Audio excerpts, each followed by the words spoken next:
everybody. I am Chris Beatties, editor of Grower Talks, Green Profit, and the e-newsletter Acres Online, and we're here for a webinar today, Growing Frostkiss Hellebore, Tips and Techniques for a Stunning Hellebore Crop. Now, usually I'm sitting all by my lonesome in my office. I got joined by a couple of guests today. How about that? We haven't done that since, I think, 2016 when Alan Armitage sat in one of these chairs. The distinguished Alan Armitage was here with me live. Today I've got two gentlemen, and I still have a special guest on the Zoom line. So let's get rolling. This is going to be a really interesting webinar. Lots of folks want to know how to grow a hellebore, specifically a Frostkiss hellebore, and that's what we're going to talk about. First, let me introduce my guests, and I'll start with the I guess we'll call him the main guy here because he is the gentleman who bred Frostkiss hellebore. He is Bart Noordhuis from Exceptio Nurseries in Friesland, the Netherlands. And Exceptio Nurseries, that's an interesting name. What does that mean, Bart? It means rare and unusual in Latin. It's rare and unusual to have a breeder of the crop right here with me, so it works that way too. And I asked earlier how long you've been breeding plants in general? 32 years. And how long hellebores? 32 years. So with 32 years of history, if this guy doesn't know it, nobody does. Or maybe Steve knows it. This is Steve Lenvey. Steve is a sales manager for Pacific Plug and Liner, who is the sponsor of this webinar and a source of Frostkiss hellebores. Steve, where are you based out of when you're not sitting here in West Chicago? I'm actually in Cleveland, Ohio, lovely Cleveland, Ohio, and then our company is in Watsonville, California. All right, and you're on the sales side of things, so Yes, you're sir. going to be talking about how do you get these things, and interesting that we're going to be talking about that at the beginning of the webinar, not at the end, and I'll explain why in a minute. Lastly, the marketing side of Pacific Plug and Liner is April Herring-Murray. Hi, April. Hello, how are you? Good, and sorry you couldn't join us, although we'd really be packed in. Might be a little tight. But where are you broadcasting from today, April? Today I am in beautiful Bend, Oregon, out here in the West. All right, and as marketing manager for Pacific Plug and Liner, what is your involvement with the Frostkiss hellebores we're talking about today? Well, always trying to get the information out to all the growers, to the broker network on the varieties we offer, the photos of the varieties, and then any technical information that we have. Always, working on that, and then helping to get the program ordered, the tissue culture ordered, and up there on availability, so everyone can get those liners ordered. All right. And you know me, Chris Beatties, editor of Grower Talks, and I'll be pushing the buttons and asking some of the questions. And as I said, what we're going to really focus on today isn't an A to Z or a chronological how to grow hellebores. If you've never grown a hellebore, you're going to learn a ton of stuff. This is really more about the most important things you need to know in order of the most common questions you get, right, guys? Correct. So it might seem a little out of order, but in the end, you're going to get pretty much everything you need to know to grow a stunning hellebore crop, as the title says. Now, I'm going to do just a little bit of housekeeping. Someone's asking about echo in our audio. I hope that's only, let me turn this down just a little there, but I hope that's only just kind of the way my office sounds a little echoey, but hopefully that's not too bad. Let me pop up one quick little bit of a slide here. Questions, please ask questions, and we'll do our best to answer as many of them as possible. We'll do them as we go along. If we don't get to it, we'll save some time at the end. But at the very end, I'll leave you everybody's email addresses so you can ask those questions directly. And then the first question I always get is, or in this case, the second question would be, is this webinar going to be archived or recorded in case you have to leave early or you want to watch it again or share it with somebody? Yes, always at growertalks.com/webinars, the same place where you signed up for it. And that's all I've got. So let me switch over. April, you're going to take us through sort of the basics of Frostkiss. Yes. Let me get back to my first slide. There it is. Now we're going to screen share real quick. There we go. And when you want me to change slides, just say next, and we'll go from there. All right, take it away. Take it away, April. All right. Well, thank you, Chris. So we're just going to go just a quick summary of the Frostkiss program because the tips and techniques are specific to the Frostkiss program. So that's why we wanted to introduce the audience to the Frostkiss series. So in the series, Bart's been pretty busy. You can see there are now 14 varieties in the series. They are all a wide variety of colors. The nice thing about Frostkiss is it brings you the very colorful flowers along with the marbled foliage. So you're getting interest in both the flowers and the foliage. Let me ask a quick question, April. Quite often, perennials really aren't a series. They're more of a collection because they get a little random. Where would you classify this? Is it a series? It is a series. That means uniform, consistent, just like Yes, it's all breed with the same parents, so we consider we see it as a series, and especially the marbled foliage and the way they put up the flowers and they put up the growth. We consider it to be a true series. Okay, very good, very good. All right, keep going, April. All right, and wide range of flower colors, and Bart is working on getting some later blooming varieties into the series. One new one that we have for 2024 is Elemental, and we're hiding some available. So those of you watching the webinar, if you contact us after the webinar, you can add on a little bit of Elemental to your order. That's the one on the lower right there. I didn't want to skip past that. Yeah, so we're excited about that one. All right. And then, so why Frostkiss? Why Frostkiss compared to other Hellebore in the market? It is a hybrid. So it is later to bloom than say your Niger species, which are the white blooming Hellebore that are traditionally sold at Christmas. These are going to be later. They start blooming in January, February, and they hold a long time. So just because they're just starting to open doesn't mean it's like, it's done, you know, get it out to the store quick. They will continue to bloom for a long time. Now, when I say the next is heat tolerant, and maybe Bart could speak to this a little bit, it's not that they're going to go and survive in the Sahara, but in the desert, but they do have some heat tolerant bloodlines bred into them. What we have seen is in more southern areas of the country, Frostkiss can handle that heat, especially when shaded properly. And when I say guaranteed uniformity, so other species of Hellebore sold on the market are the Orientalis, and traditionally those are from seed. And these Hellebore Frostkiss are from tissue culture, so they are uniform in how they grow, when they bloom. The Orientalis, because they're from seed, some might bloom the first year, some of the crop might bloom a year later.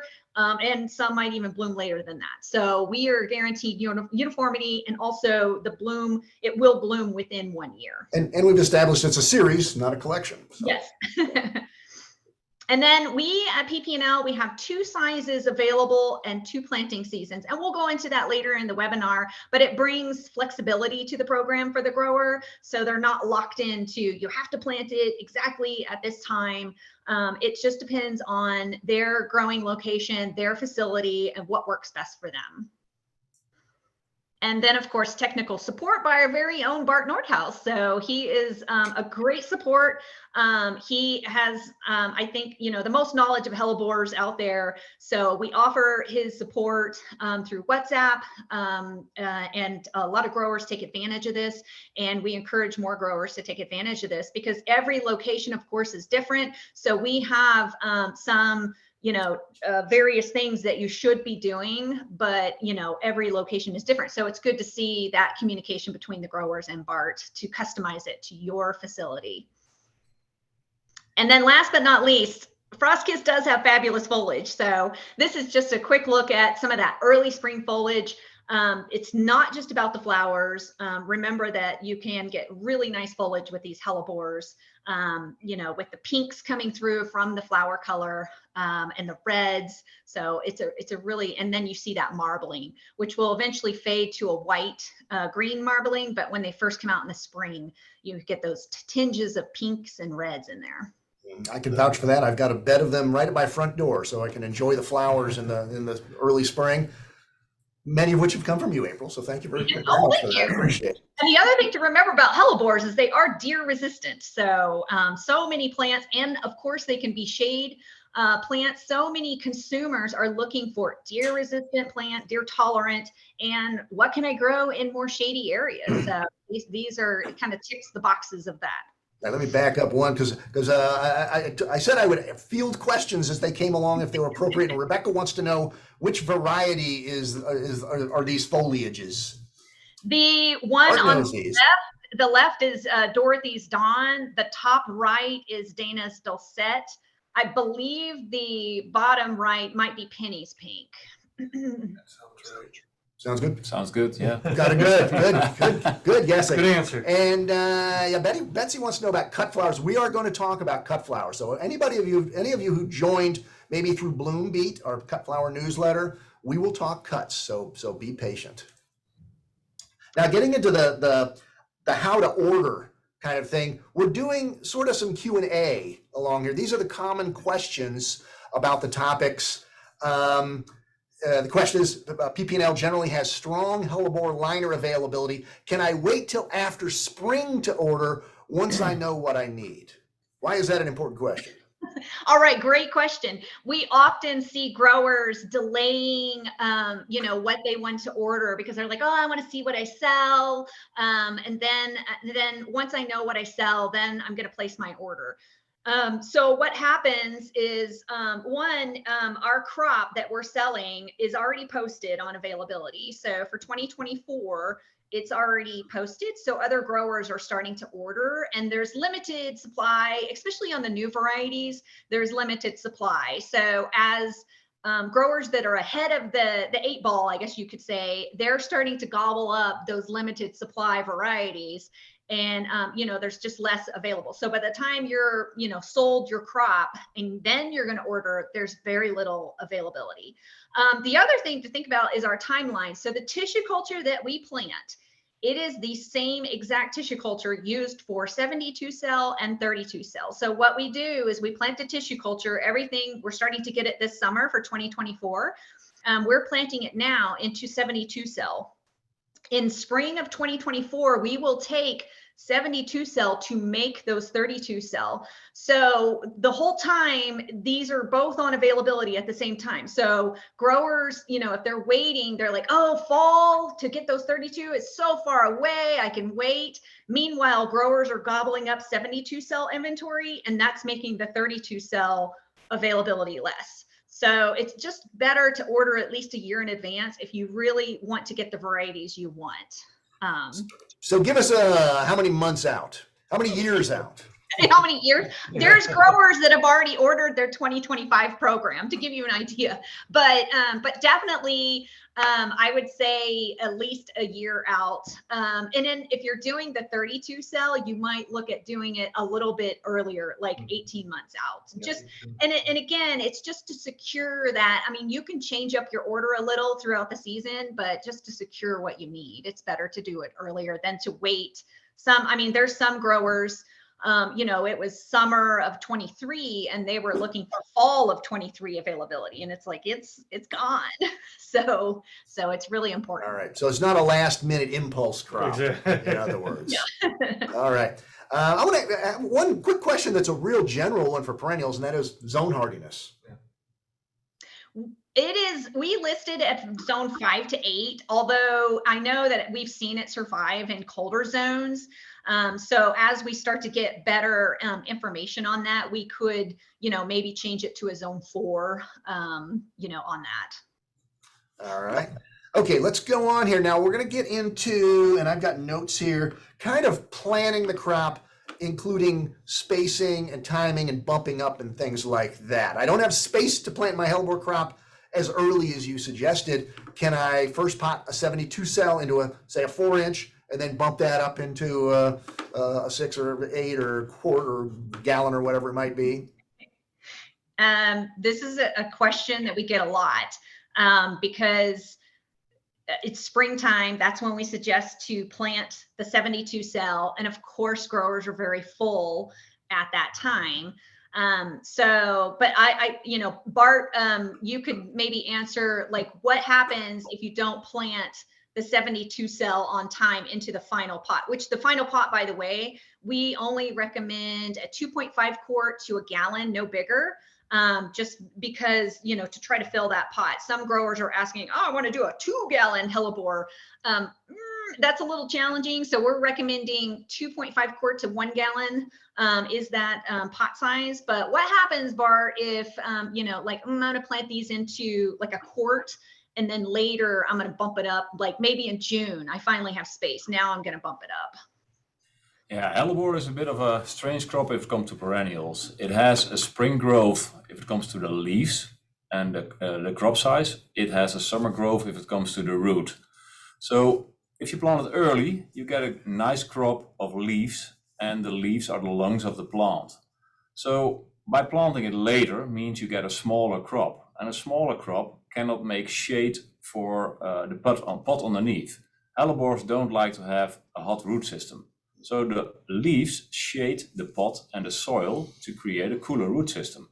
So if you plant them early, you are sure that you get a good crop before the summer hits. If you plant them late, you are really sure that your pot heats up and you slow down growth.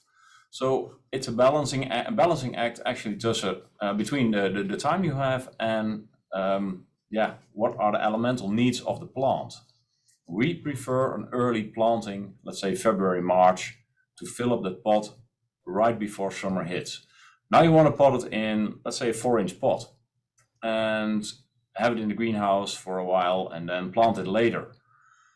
What happens, and that's mostly out of experience, people forgot to plant it when the plants are ready. So they plant it in June, and the plant is rather small, rather tiny, and the leaves are also very small, and they cannot provide the shade on the pot. So when summer hits, a Hellebore doesn't put out any new leaves. They only put out new roots, but the roots need to be cool. And when the roots are not cool, a Hellebore stops growing. So you come in a vicious circle that the plants are not growing anymore, and then you start using chemicals because you think, oh, they might have root diseases, they might have other diseases. And by the use of chemicals, you reduce the growth even more. So you talk about a high value crop, and if you put a high value in, you want to get a high value out. And by having the time frame right, you can get it out. But if you have the time frame not right, especially when you do a later planting, you jeopardize your whole crop. And we've got something on liner size and crop time in the PowerPoint. So let's go back to that. We could talk about the size liner, when you would plant, and then the crop time. Take us through this, April. All right. So PP&L, we offer 2 liner sizes. The traditional deep 72 cell, which is spring planted. We recommend between weeks 2 and 15. It really depends on your location. You want to make sure that there's no chance of frost for a freshly planted crop, whether you're using frost protection or you're just waiting a little, but you don't want to go too late, as Bart mentioned. So we really would like to see growers plant it, by mid-March, early to mid-March. Not really keep delaying it because then it starts to get hot, as he mentioned, and they just don't fill out before summer. So with this method, you're looking at between a 40 to 52 week crop time. I know that sounds woo, but it's pretty much, if you follow Bart's instructions, it's a trouble-free crop. It's just kind of taking care of itself. And then we also offer, we found growers that were like, man, that is a long crop time, or, they're in the South and they don't want to over summer a Hellebore. So we started a program with the deep 32 cell, our fast track size. And this one we recommend planting. It is available in the fall. And this is what I mentioned, the 72 cell becomes this 32 cell crop. Which is why the availability, they're both the same. And so, but the 32 cell, we recommend planting as early, as it starts to become fall, as early as you can. I know it's hot. I'm from Texas, so I know fall, it's like, when does it actually start cooling off? I mean, August, no, it's still, extremely hot. But between 32 and 40, the earlier you can, the better. Just protect them, from too much heat with some shade. And we'll talk about shade recommendations. Between, it's 30 to 35% shade generally, but maybe in the beginning it might be a bit higher when it's really hot. And that 32 cell, it will cut the crop time in half. It might not be quite as full as if you did the 72 cell, but because we're doing all the work of building the flower buds at PP&L in Watsonville, California, where it's quite chilly actually in summer. It's like you see people at PP&L wearing puffy coats in June, you know it's cold. So we're getting lots of great flower bud development in that 32 cell. So, you know, you plant that 32 cell in the fall, and for the following spring, you're going to have a blooming hellebore. Right. So you've already done that spring foliage growth and summer root Right. growth for the growers. So that's pretty good. A couple of quick questions have popped in here. Dave wants to know, and we'll be getting to irrigation down the line, but let's address it now because he's asking about summer. When the plant is less active, should you grow it on the drier side or water it normally as you were in the spring? I suggest water it normally as you do in the spring and summer or in fall. Hellebore in the summer, it works on its roots. So as soon as you start getting it drier, you start to irritate the hellebore and it causes stress. Good and point. even that water cools down the soil. If you irrigate it every day or every once or twice, it depends if you have them in open ground. I know Dave is growing in open ground. So if you irrigate it every 2 days, you cool down the soil also. But irrigate early in the morning, not during the hot hours of the day, because then you cool down the plants and especially the leaf system. And leaf system, if you cool it down during the hottest day of hottest hours of the day, you create a lot of stress, and stress creates root problems. So Dave, you think the plant is less active, but it's only a foliage report is less active. Those roots should be growing like mad. Joan says, I grow them in hot, dry zone 10 in Southern California. Must be a good grower to keep them going well. All right, let's keep going, April. And there's the liner size as you talked about, the 72. Yeah, that was a quick picture. 33. Actually, yeah, that was taken last week. So the 72 cell is about average. The 32 cell on the right is probably it's definitely smaller. That's our crop currently. So we still have, let's see, it's week 28 now. We still have quite a few weeks before we start shipping those. So those will be bigger, but you can just see the difference in the root ball. So you can see when you're a grower planting these 72 cell spring, 32 cell fall. All right. And April, you said you're from Texas. Can somebody in Texas, Southern Texas, grow these with success? Southern Texas, I'm not, depends. Like if you're talking like not El Paso, why did I say that? All the way to the bottom, no, maybe. But definitely we have seen with some good results growing in the shade. We've had them in trials. It can be done in Texas. Generally, the growers would be doing the fall planted program in Texas. That sounds like the best bet. All right, let's keep going. Let's talk. Okay, now we're getting into pH, which again, I thought, well, that's why are we talking pH now? One of the most common questions you get. My pH is 6.0. This is not that far off from the suggested 5.5. Am I close enough? What's the answer to that? The answer of that is no, you're not close enough. You are within a mile of being close enough. All right, tell us about that one. pH is a logarithmic scale. That means if you have a suggested pH of 5.5 and you are going to 5.6, you double it. But if you go from 5.6 to 5.7, you double it again. That means 5.5 to 5.7 is 4 times more. By the time you are at 6, you are close to 30 times higher in pH than at 5.5 because of the logarithmic scale. So you end up with problems with the uptake of phosphate. Phosphate is not easy uptakeable above 6. And while at 5.4, 5.5, the uptake of phosphate is really easy. So yes, your pH of 5.5 is really important. Wow, I did not know that. 40 years in this business, I'd never heard that explained that way, that there's that much a difference between 5.5 and 5.6 or 7. And that's why I put it in Critical. there, because I didn't realize it either. You see the pH scale and you're like, it's just 0.1. Like, what's the big deal? You know? That explains some of my crops back in the day. Okay, so that's good. Okay, next up is, let me go back to our PowerPoint here, media. Your potting mix, which of course affects your pH. Talk a little bit about what the perfect growing mix is for your hellebore.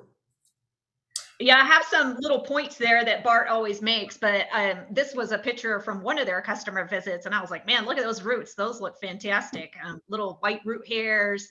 One of the things Hellebore is a long crop. Whether you're doing the 72 cell or the 32 cell, you have to make sure to have a great soil because it's going to be around for a long time. What we see a lot is soil that has a lot of fines in it. And by the time, it just compresses, it's like this soil here in this picture, you can see it's been growing for a while and it's still holding, the same volume that it did when they planted it. And that's important to keep those air pockets. What other things, Bart?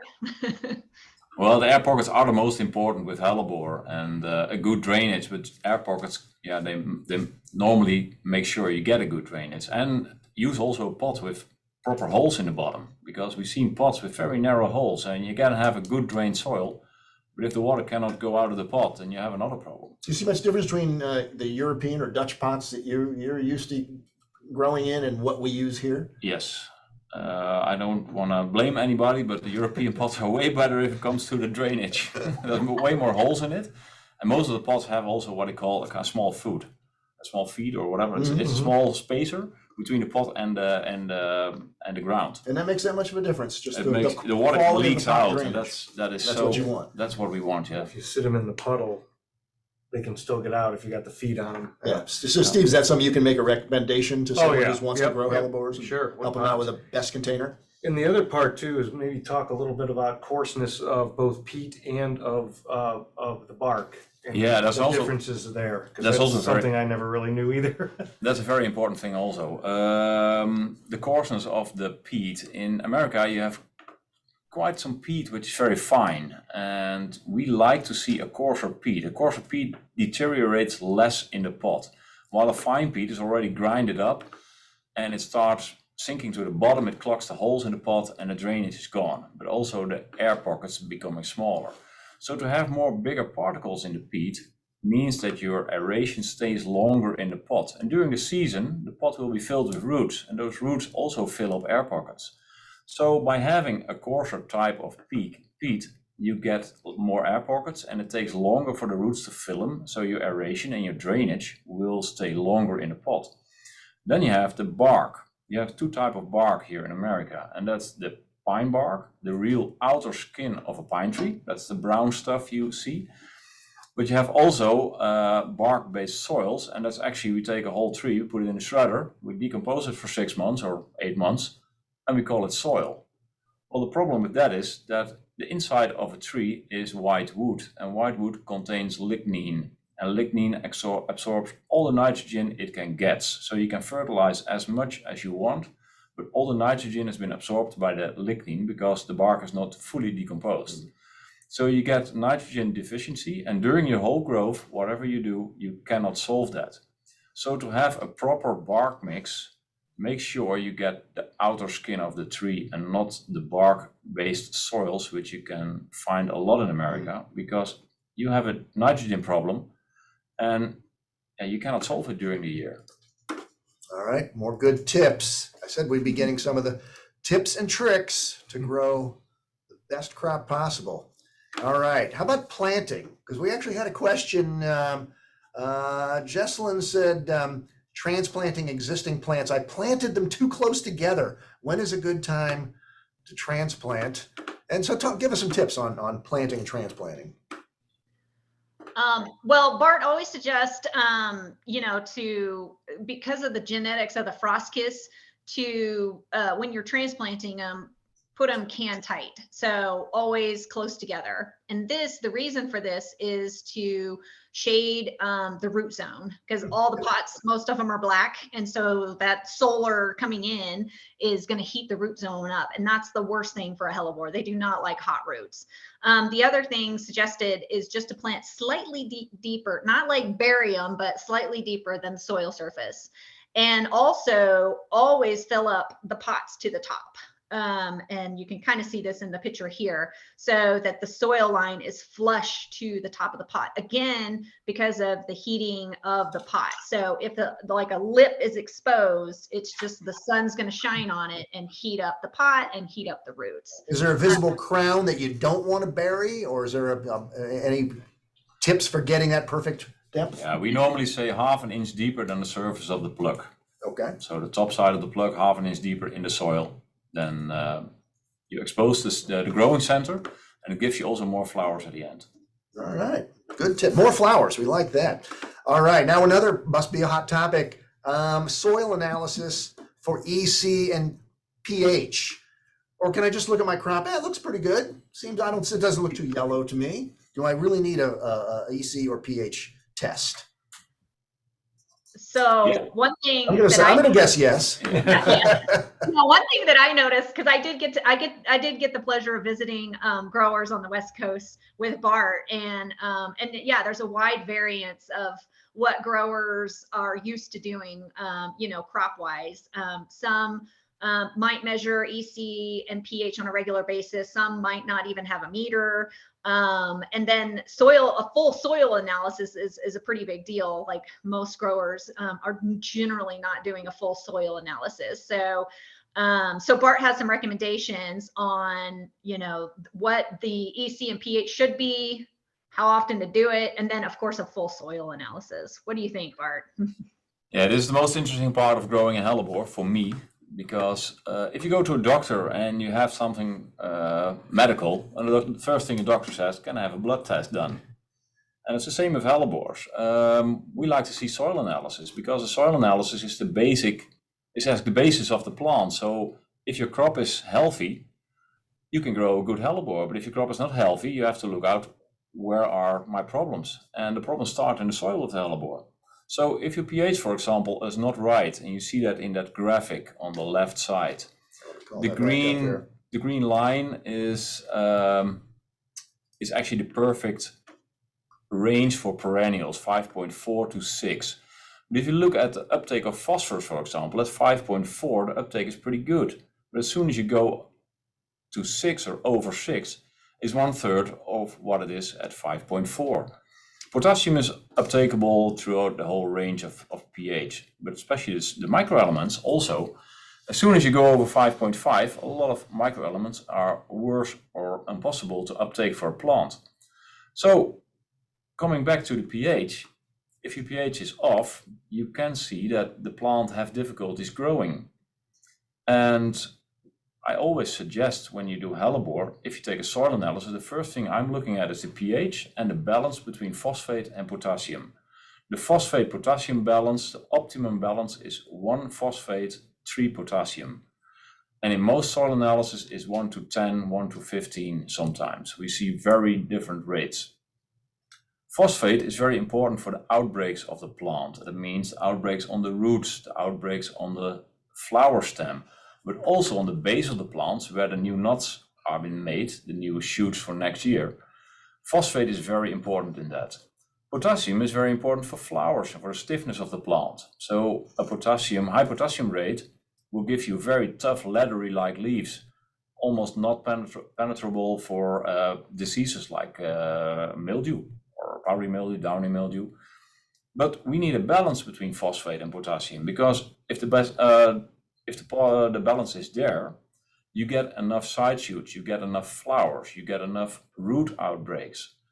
So to create a balance of 1 to 3, 1 phosphate, 3 potassium, and you want a plant to uptake it properly, you need a pH of 5.4 to 5.5. And if you use an acidic fertilizer, what happens a lot of times, and during the growing season your pH drops a little bit to 5.3, 5.2, don't worry about that. But if it goes up to 6, you have to worry. And unfortunately, we see almost every nursery in America that the pH is above 6.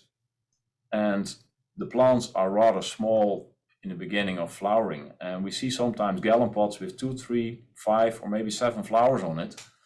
And if a grower does a good job, I see 30 flowers on a plant. That's what I call a great plant. So you have to ask yourself the question, do you want to make a great plant or do you want to make a good plant?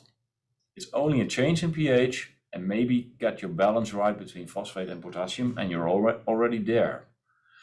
Microelements are important. One note from my side, the last year and a half, I see that on every soil analysis, the microelements are low. I have no idea where it comes from, but we haven't seen that in the past. But now almost any analysis I see, the microelements are low. So what the soil companies are doing, or the fertilizer companies are doing, I have no idea, but it got my attention. So it should be getting your attention as well. because it's not only for Hellebore very difficult, but also for a lot of other perennials. If your microelements get low, you're running out of growth. You're running out of health. And we tend to focus too much on NPK Yes. and then forget about the micro sometimes. Yes. So. I think another important point is here too, is to do all this stuff before you start. It tends to, we go to places and we see these crops with issues and there's problems and they want you to fix them.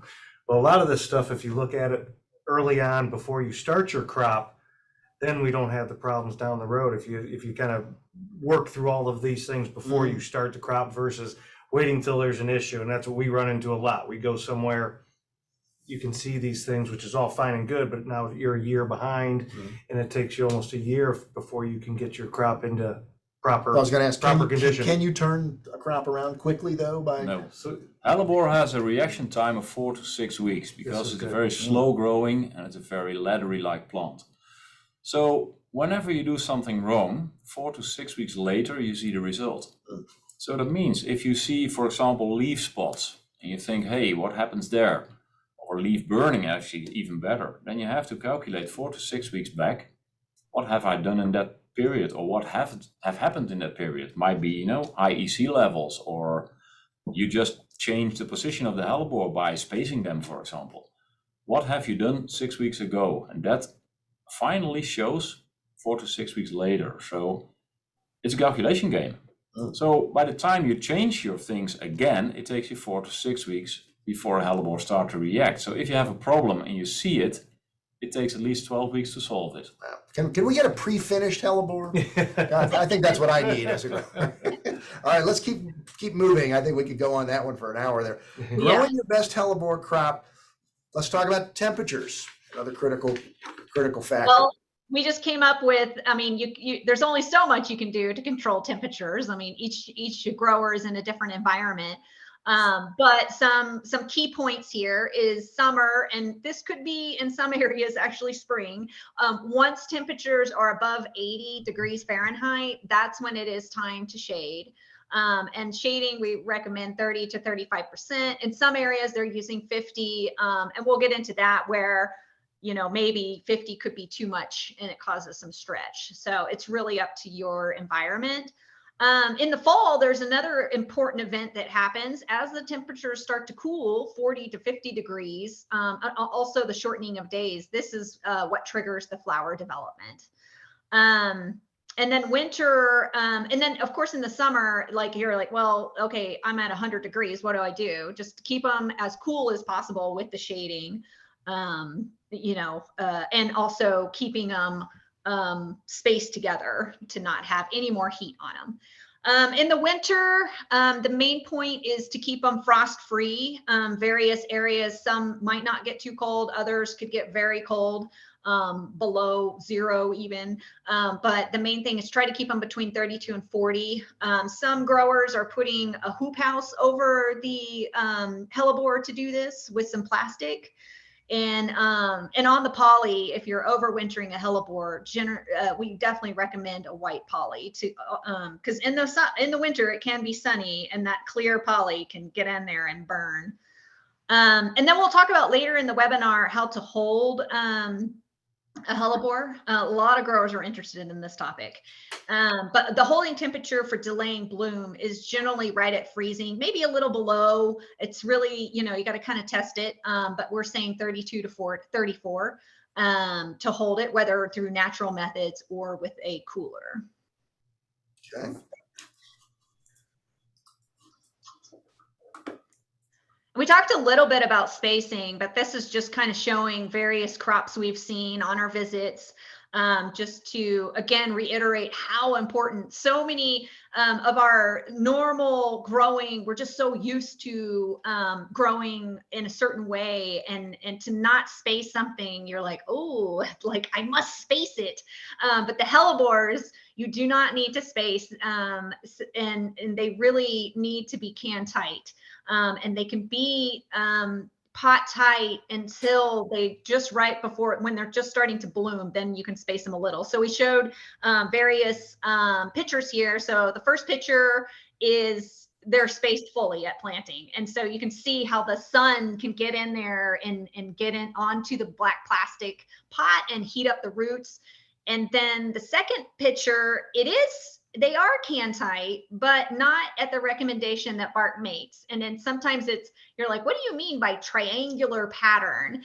And so Bart always recommends pot tight, but in a triangular pattern. And the third picture, that is pot tight with a triangular pattern. And the reason he recommends that, you can see if you're just doing them in a line, there's always the holes, the big gaps in between. But if you do, alternating to make that triangle, then the little hole between the pots is much smaller and you're barely getting any room for sunlight to get in there.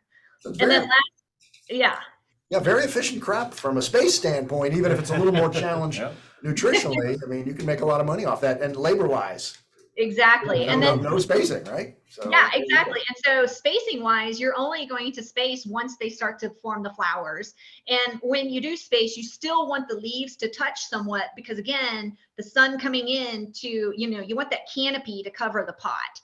So you can see the last picture is a good example of that. They're just starting to bloom, but they are spaced a bit, but the leaves are still touching, so they're covering the pot. All right. What Amy wants to know, what if you're planting them in a field, maybe for cut flower production? How would you space them there? You plant them directly at the end space, because replanting a hellebore is a no-go. Only because you plant them in the field is always cooler than a pot on top of a field. So you can get away with more spacing. You get away with the plants don't have to shade each other. Exact. And what we also see is that people sometimes put some mulch or bark around the base of the plant, and that keeps the soil also cooler. I think it's another thing which is very important to mention, because a lot of people might ask, what is the optimum root temperature for a hellebore? Well, actually, there's no optimum root temperature for a hellebore, but there's an optimum difference between a root and a leaf temperature. Because we mentioned that the hellebores are heat tolerant, and 100 Fahrenheit is for hellebores not really a big problem. But as soon as the root temperature exceeds the leaf temperature, then you have a problem.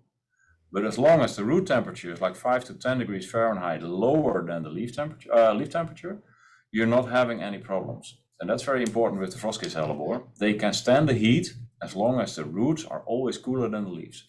Okay, so think about what about growing in a white pot instead of a black pot? It is possible, but we have seen white pots which are transparent. Right. And a root system of a hellebore cannot stand any light. All right, so it's got to be opaque white. Yes. Right. Okay. That's very interesting. Let's see. We want to keep. Whoops! I went too fast there. Showing the that's what you just said. Cool roots equal healthy. That's a great tip. Just in general, even if you're in Dallas, somebody said we grow them in Dallas. They must be doing a good job keeping the roots cooler than the foliage. So. Yeah. Now we do think of hellebores as shade plants. Mine are growing under a small tree in my front yard in a shady spot. Do you need shade on the crop year round?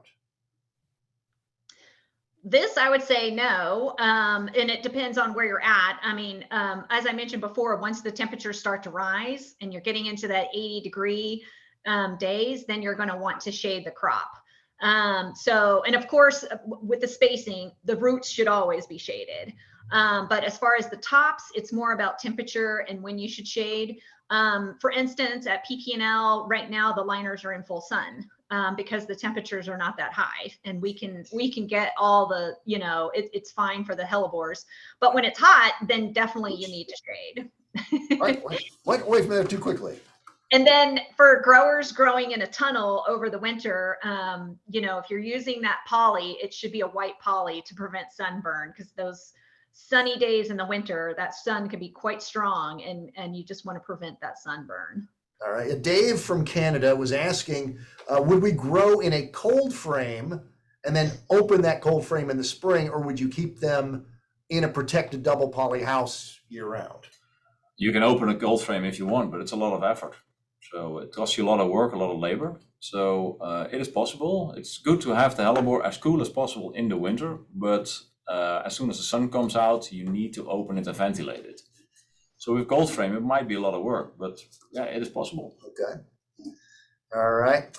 A little more temperature orientation. My crop's getting hot in the day. Should I give them a little overhead water, or mist to cool them off? Yes, I think this is a very important one, and I want to bring it back to human proportions to let everybody understand what I mean.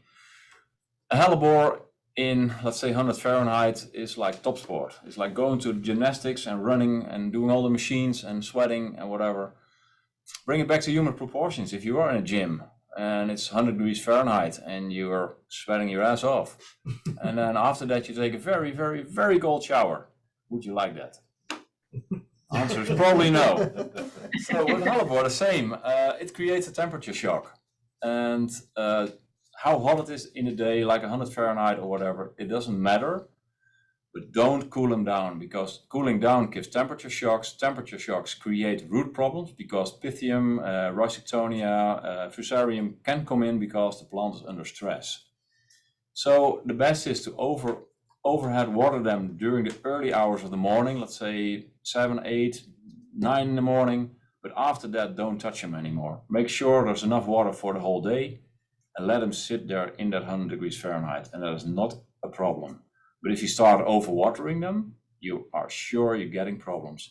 And more than you deserve, and more than you want. So if you're using, say, well water, groundwater that's coming up at, say, 55 or 60 degrees Fahrenheit, and it's 100 degrees out, you don't want to cool the roots that much? No. Okay. The roots have to be cooled early in the morning. And if you have a canopy on the plants and they provide shade on the pots, the root system will stay cooler than the leaf system, and that's what your goal is. Okay, so your water should be tempered then. All right, Yes. That's good to know. Okay.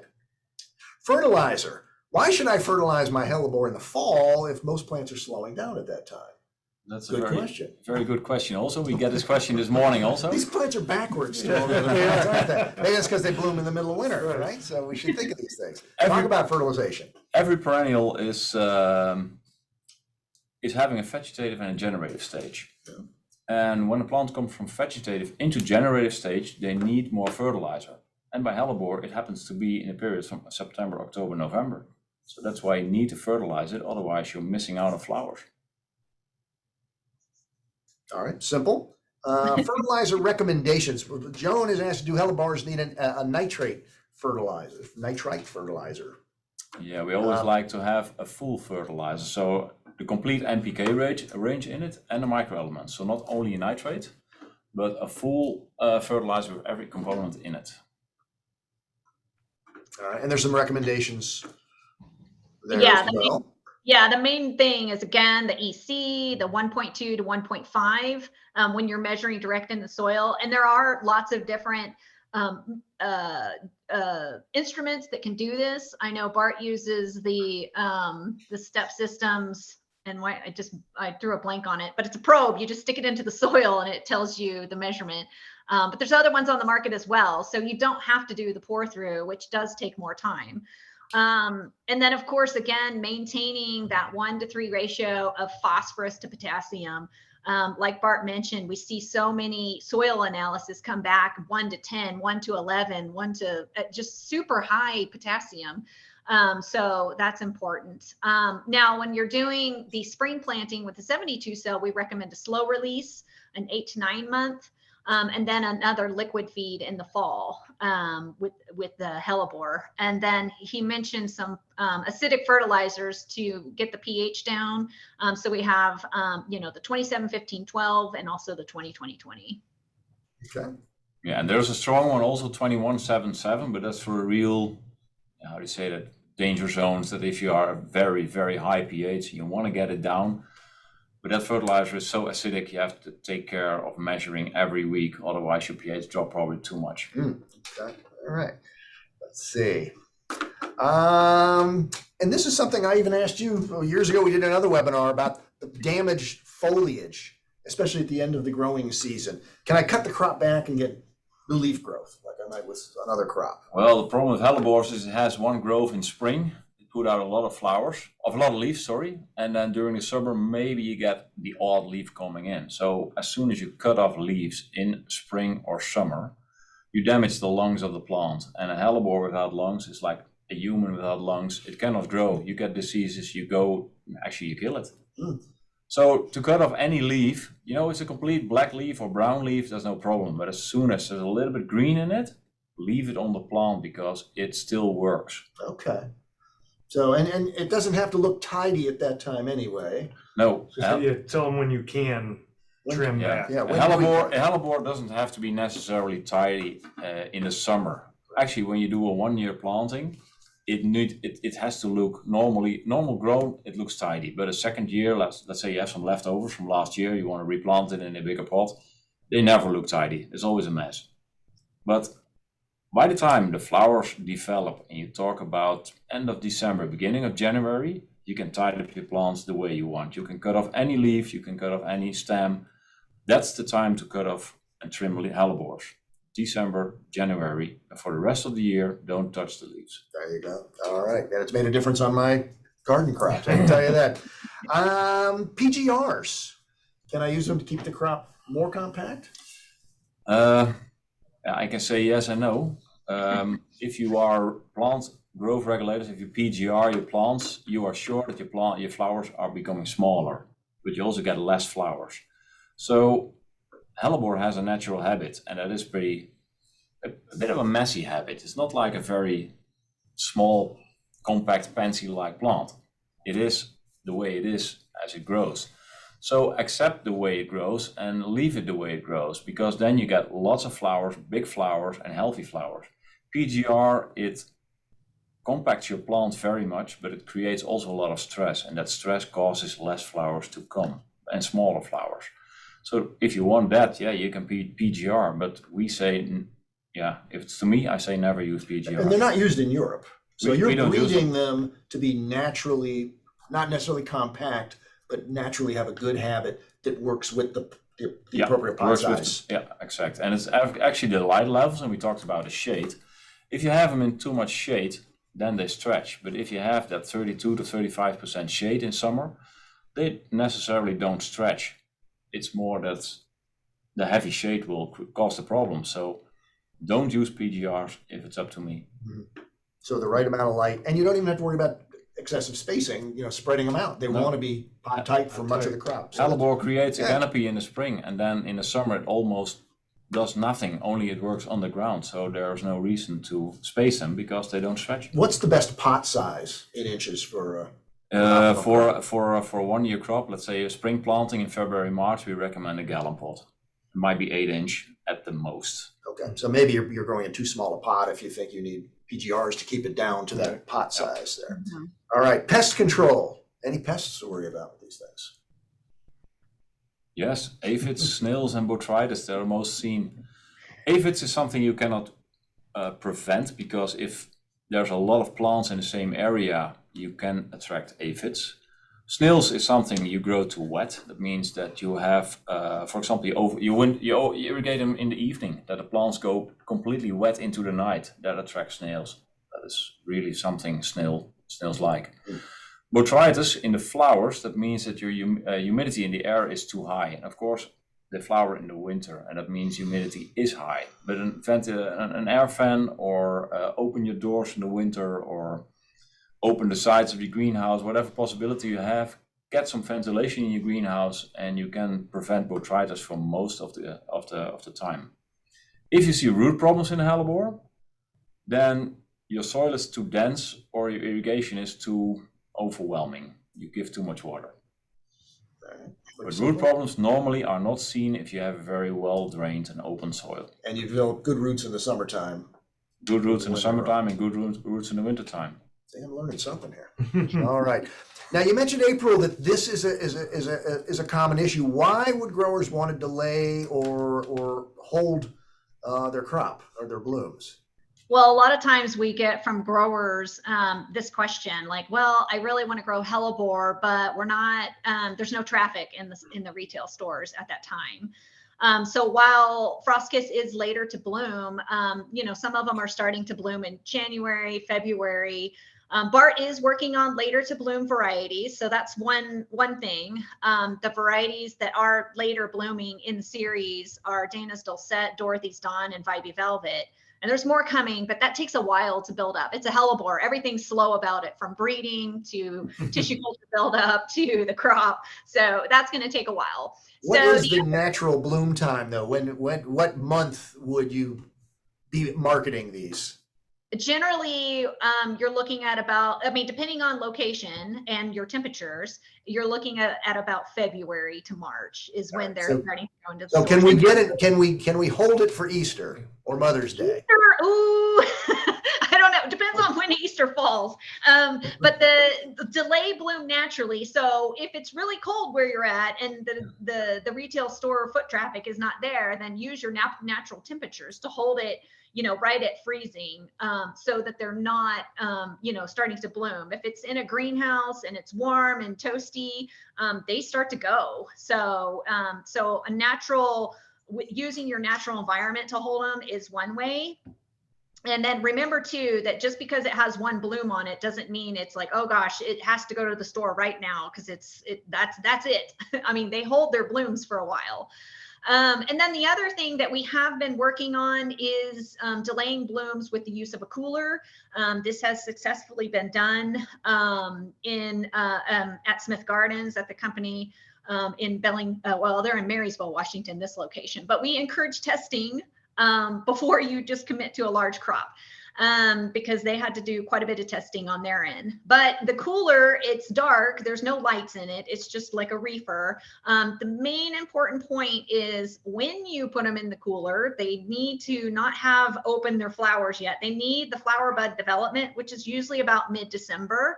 And then they also need to remain very cold. So you have to keep checking on these, because say the cooler temperature is going, maybe it's doing this where it's going up and down, and that's not good. You really want it right at freezing, max 34.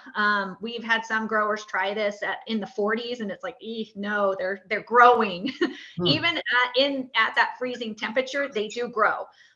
So if they're in the 40s, they stretch and then they don't look good. So it's something that we're working on, but we definitely recommend that the grower test it before they commit to a large crop on this. And then we have very specific recommendations on the next slide of, making sure the cooler is, very clean and sanitized, when the buds, making sure the flower buds are formed. What else? Oh, and then making sure they're on racks, getting some nice ventilation through the crop, to not have a high humidity within the crop, because botrytis could form. And then, the main thing is, constantly check on the crop. Don't just shut the door and think you're going to open it back up and everything's going to be okay. It might, but, but that's and you're still only going to slow them down. You're not going to stop. Yeah, you're slowing them down. They're still growing. They're growing in my yard at 10 degrees, 15 degrees in Chicago. Exactly. They're still growing. So yeah, the main thing is just slowing them down, and that cold temperature, it has to be very cold to do that. And we started doing this actually for California spring trials, because that show is generally end of March, beginning of April. And it was really the only way to showcase these plants at that late date. So that was kind of the development of that protocol. All right, let's talk. Well, let's real quickly maximizing bloom count. Some tips there, and I don't want to miss our chance to talk about cut flowers. Don't forget the cut Yes, flowers. so maximizing bloom count. There's a few tips that we just want to make sure everybody gets. All right, and this applies to cut flowers, potted plants. All the same. Doesn't matter. Okay, so we got pH. We've established really critical 5.4 to 5.5, and just how far off 5.6 would be from that. That 1-to-3 ratio of phosphorus to potassium, right? I got my P and my K right there. The EC, so this is your fertilizer, 1.2 to 1.5. Planting early, don't wait till June, because we get the vegetative growth in the spring and then the root growth in the summertime. And if you wait, you're not going to have as big a plant. You're not going to have as many flowers. You're not going to get the high dollars that you deserve for your year-long crop. And if you're doing those bigger plugs, the 32 cells, avoid that summertime work and plant those in early September. And plan ahead at least 18 months. Start ordering now for 2025, because is it too late for 2024? No, there's still availability. Okay, I don't want to. But the issue that we see is people wait, and then maybe by the time they order, there's 3 colors left. So, or there's nothing left. So yeah, if you want a nice variety and you want to guarantee your spot in line, definitely order early. Oh, and keep that root zone cool, because the plant will take high temperatures as long as the root zone is cooler than the plant is. But don't shock the root zone with cold water, and don't shock the foliage with water during the heat of the day. Am I learning something here? Yeah. Oh, very nice. Okay. Before we get into resources, Bart, take us through cut flowers. If you want to do cut hellebores. Cut flowers. Our varieties hold very good as a cut flower. We've seen shelf life of phase lives of up to 3 weeks. A few things important. The planting and the growing is actually the same as the pots. So you plant them early in the year. We get questions from customers. Yeah, if I buy a plant in a pot, it saves me 1 year growing and I get flowers instantly the same year. It is possible, but keep in mind a pot is root bound, and when a pot is root bound and you plant it in open ground, it's very hard for the plant to put a proper root system out and give you a good yield on flowers. In the garden, of course, when customers buy a plant, they grow, but as a cut flower grower, you want more flowers than a garden user. You want production. So we recommend to plant a young plant in a 72 cell in the open ground and grow it for a year and get what we call a slow start, but at the end, way more flowers than when you plant a 1 or 2 gallon pot in the open ground and expect flowers the same year. There's no benefit to starting with the 32? No, there's no benefit actually, because you miss half a year of growing. You need that. You need root a zone 72 ground. in the ground. You need to build up a good root system without any blockage in the roots. All right. What kind of spacing, We lengthwise recommend and side to side? a foot between the plants. So like 30 centimeters a foot. That's good. 3 rows on a bed. So normally the bed is like a tractor track wide. So we say 3 rows in the bed and then a feet between the plants. Okay. So in summertime, you can grow them in early spring in full sun, and by the time the light levels and the temperature go up, let's say we talked about it, 80, 85 degrees Fahrenheit, you shade them, and it's just to get the edge off. It's not a proper dark shade. Like a 30, 32, 35%, that's actually what you need as shading. So if you put a 35% shade net on and you walk under it, you think, it's not much shade this. But if you feel the temperature difference between nothing and a 32%, you will understand what I mean. It's just to get the edge of the sunlight and of the radiation. And as you probably know, sunlight is 2 things. It's light, what you can see, and radiation is what you feel. And actually you want to get the radiation off. The light is not a problem, it's the radiation. Radiation heat up the leaves, radiation heat up the roots. So the 32%, 35% is important. If you go over 50%, you slow down the growth and you get less flowers. So for flower production, open ground. What about high tunnel? High tunnel is difficult because the tunnel always heats up. So for Best outdoors. And of course, Outdoors. they love the winter. They're fine in the wintertime, the snow and everything. Well, what so we actually you don't see need is- to protect them from we that, right? we recommend protection because they flower in the winter and you don't want to have the flower damaged. So what we actually see is that people use polytunnels, and in the summertime they have shade cloth on it, and in the wintertime they put a polytunnel on it. White poly in this case, same as with pot use. If it comes to irrigation, outside you have the easier possibility of working with drip lines, because drip lines you can put on the ground or in the ground if you want, and you can leave them there for 4, 5, 6 years.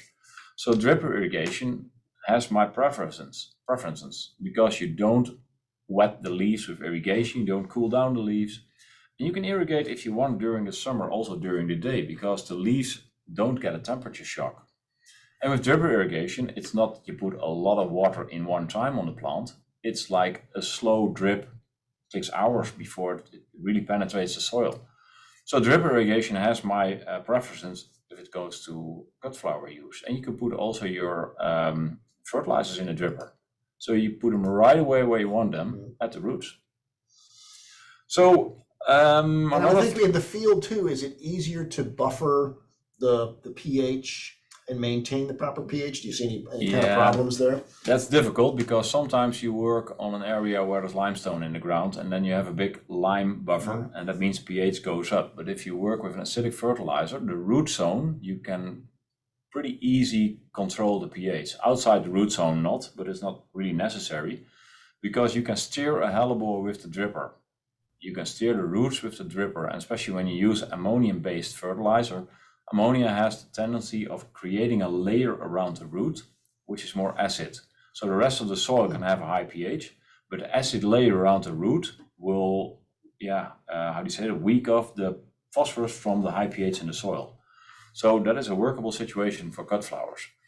What we also see is that most cut flower growers use raised beds. So that means that the beds are like half a foot higher than the surrounding area.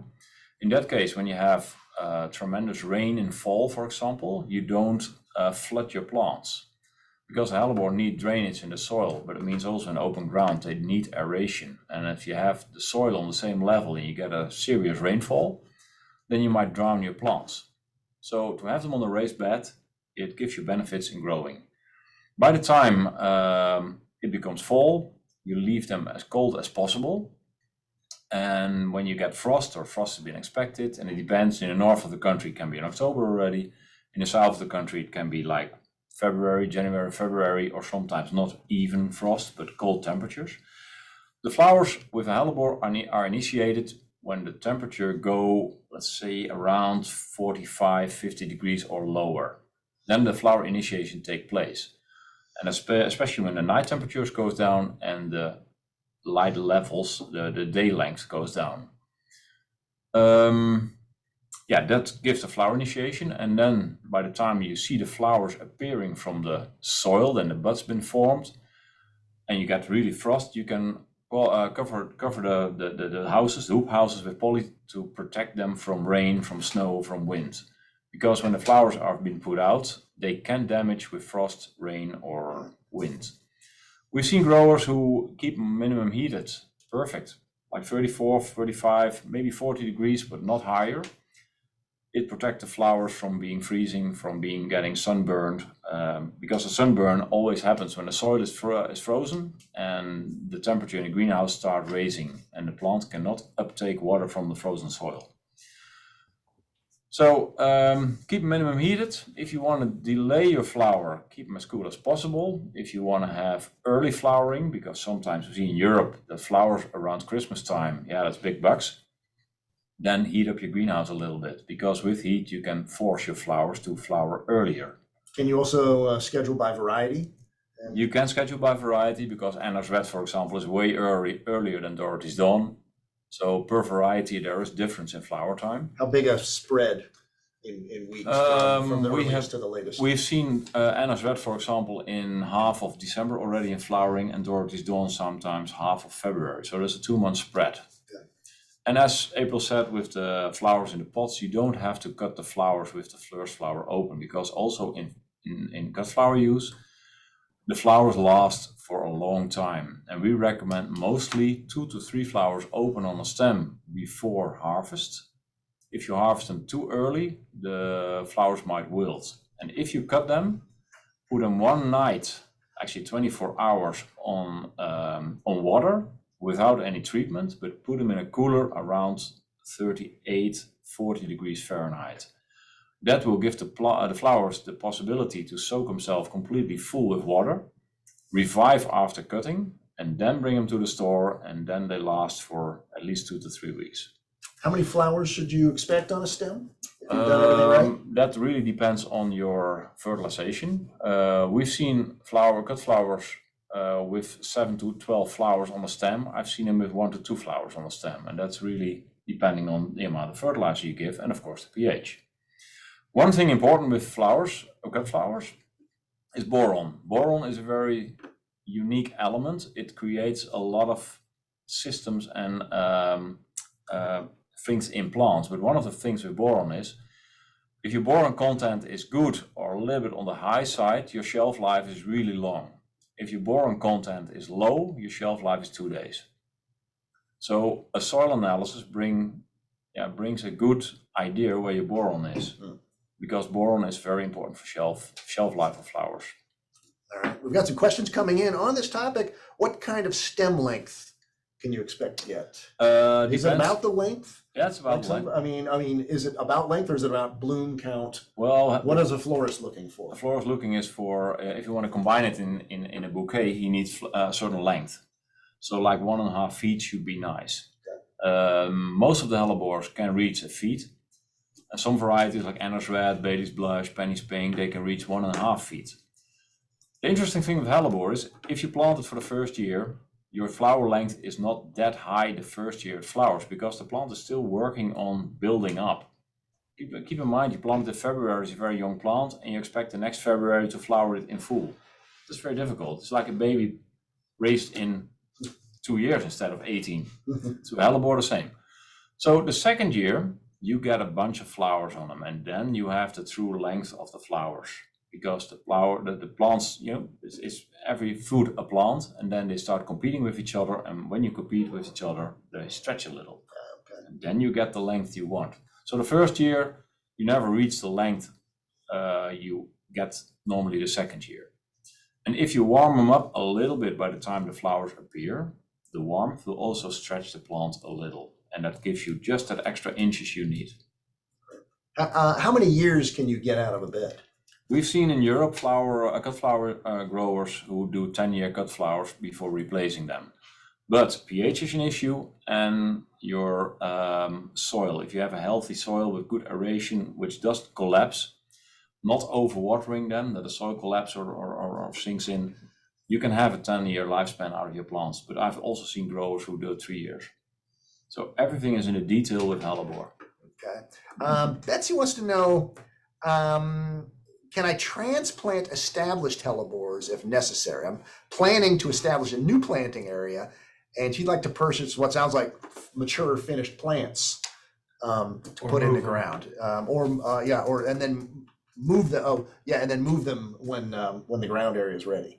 Well, when a hellebore is finally planted, we don't recommend replanting because you cut down the leaves of the roots actually, and that causes so much stress that these plants will never revive in the way a production field should be. So you can try it. The best way to do it is around December, January, but you miss the flowers then at that time. But they will never come back the way they should be if you plant a new plant. So if you want to plant a new field, I recommend buy new plants. And it's not I want to sell plants, but I want to give you good advice because an old plant replanting, or it's the same with buy a gallon pot which is a year old and plant that root system never will go back the way it was.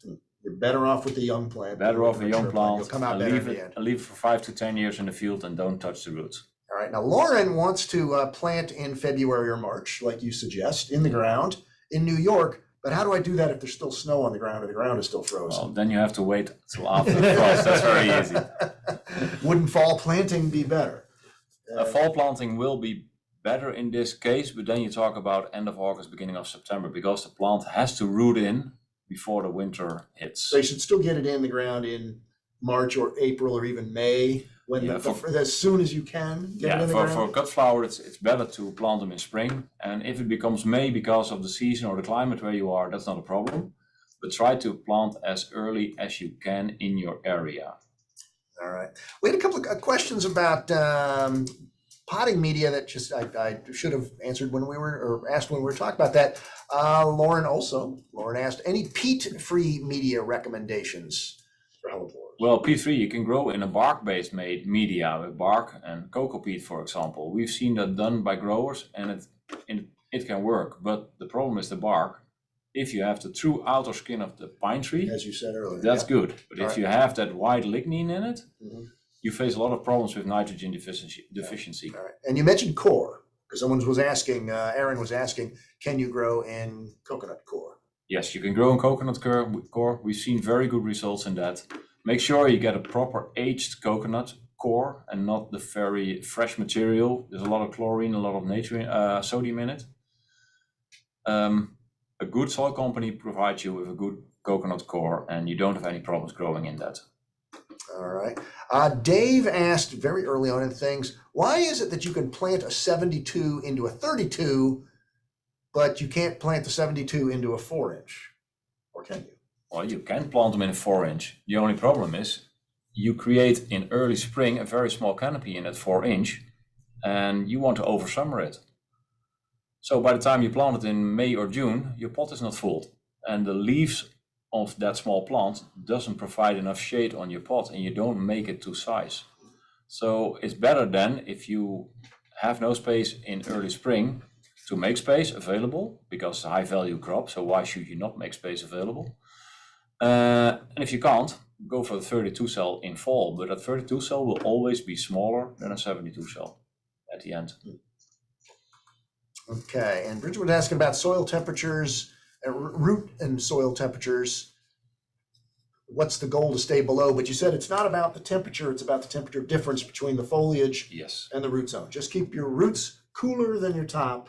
Yeah, that's the most Regardless of important where thing. you are. Yeah, you can have 100 degrees Fahrenheit, and if your roots are 90 degrees Fahrenheit, the plants will survive and have no problems. But don't cool them down with water during the hottest hours of the day. All right, and Terry is asking about, can you grow them under a walnut tree? And I would assume that involves the toxins that the walnut tree gives off. This is a question I don't know.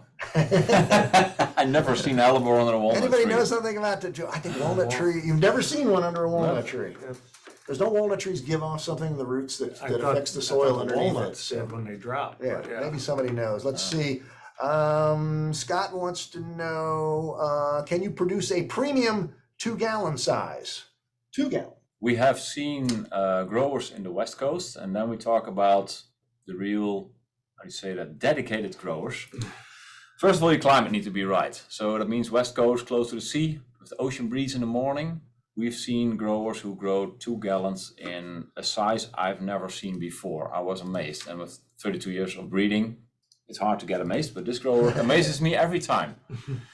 But it is possible, but you need to plant very early. You have to make sure you hit all the parameters right. So don't mess with the pH, don't mess with watering during the hottest hours of the day. Make soil analysis at least every month and make sure you hit the targets. Then you can grow a 2-gallon. But it's a challenge. So It needs time, takes the time, in Yes. other words. It takes time. Yeah, what I do notice in Europe, you see some beautiful florist quality potted plants that could then go out in the landscape. Yeah. That's not something you see here. Do you have any growers who are doing a florist? Oh, yes, we've seen them. Hellebore We've here in the seen them. States? Yeah, there's a couple that do some larger sizes and then keep them for that. Sure. Okay.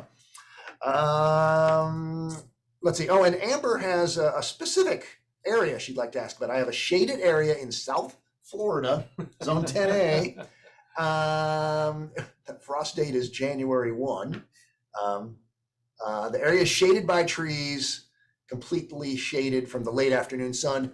Could I use this area for cut flower production? That's a very interesting because the south of Florida is an area we haven't seen much Hellebores. It's worth a trial because it's shaded. And if you use drip irrigation and drip early in the morning to cool the soil a little bit early in the morning and the soil can keep that temperature there, might give it a chance. But do a good trial because it's one of those, yeah, how do you say that? It's on the edge of possibility or not. You'll be on the speed dial to Bart. And some people are saying that Hellebores will grow under walnut trees, with no problems. Perfect. Thank you for the folks who weighed in on that one. We're going to wrap up now. I knew this would go a little long, but nobody seems to mind. Let's find some resources for folks who want more information about growing Hellebores. How about Bart himself? So we definitely offer, myself and our regional managers all travel with Bart and we go to customers. And obviously do all of we like to look at plants. We like to look at them being planted, after they planted and during planting, but then also Bart offers the WhatsApp technical advice. So he will set you up on a WhatsApp and work with you. You send pictures, you send soil samples, but the first thing he's going to ask is definitely for a soil sample. So that's kind of where you start. But all of that advice is there. Plus, we have a great website, and there you go, the Hellebore Frostkiss brochure. This is a great technical guide. This really covers a lot of what we've just covered, but it's all written down, already ready to go. This is a flip book on our website, so it's very easy to get to. It's very easy to share with your growing team and anybody else that you might want to see this. So it's a really great resource. There's the tech guide. Yes, there's actually there's actually a sales sheet, which kind of gives into more detail of each of the colors. And then this goes into more of the actual technical guide. Can we find out which are the best ones for upright facing for cuts? Asks Betsy.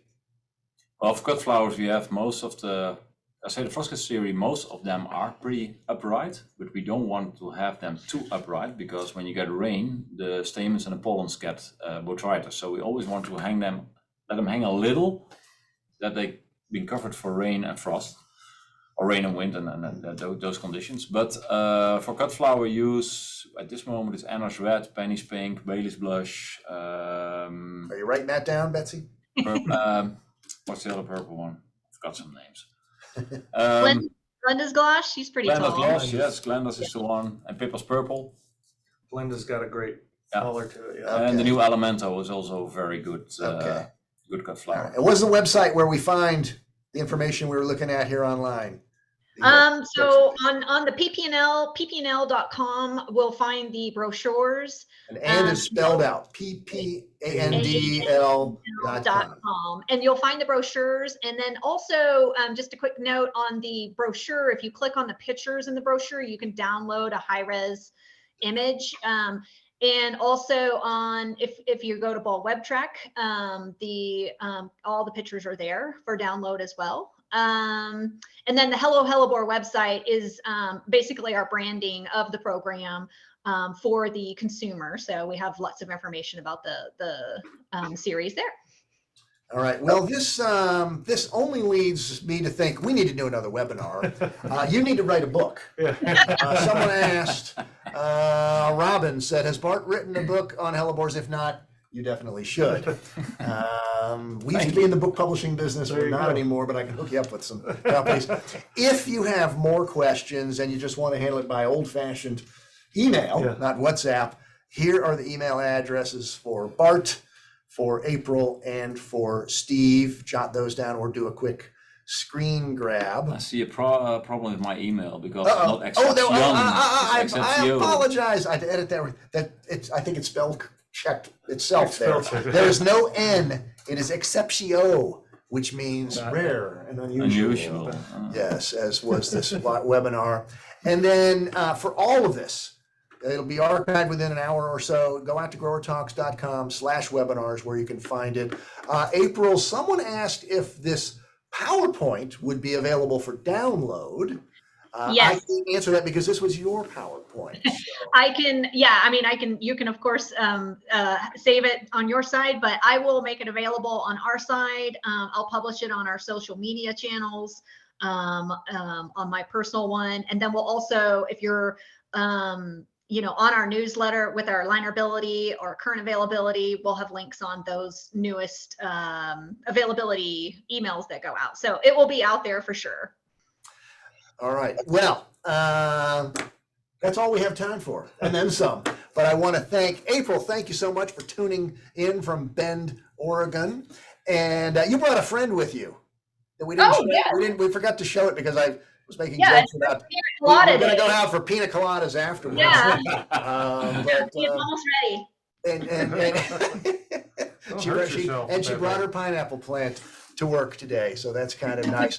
But I want to thank Steve for being here and Bart for all the great technical information, and I want to thank my hardworking staff who work hard, so I don't have to, on behalf of everybody. And thank you all for tuning in, everybody. I'm Chris Beatties from Grower Talks Magazine saying so long. See you next time. Zoom wave. Zoom wave.